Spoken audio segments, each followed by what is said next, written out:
আমার অনেকে মেসেজ পাঠায়, যে মাসুদ ভাই অনুকে আপনার ভিডিও বার্তা দিছে, সামাজিক যোগাযোগ মাধ্যমে ডাইরেক্ট আপনার বিরুদ্ধে জিডি করছে থানায় গিয়া, দেখে নেওয়া দরকার। আমি বললাম আমি দেখার দায়িত্ব নিয়েছি।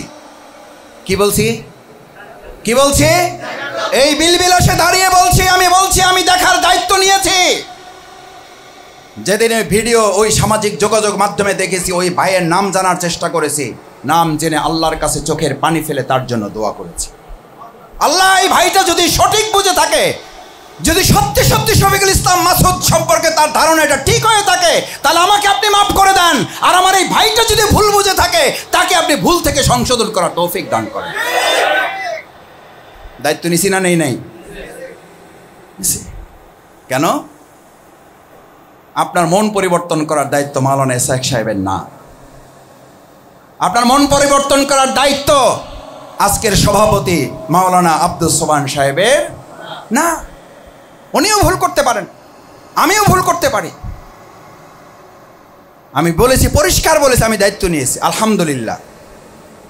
আলহামদুলিল্লাহ আমার এই দায়িত্বের রেজাল্ট আমি পেয়েছি।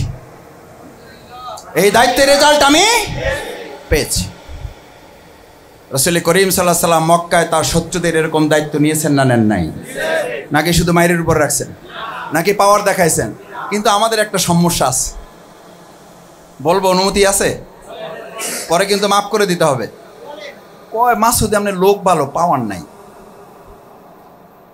কি নাই?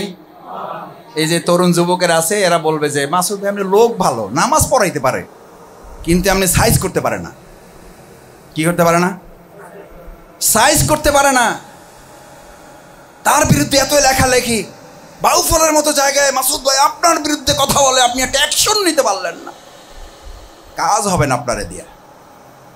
আমি আজকে বিলবিলাসের আমার শ্রদ্ধাভাজন পিতার সমতুল্য, শিক্ষক সমতুল্য, আমার মুরব্বী চাচা দাদারা, আমার তরুণ ছাত্র ছাত্রী, শিক্ষক, আমার যুবকেরা একটা অনুমতি নিয়ে যায়।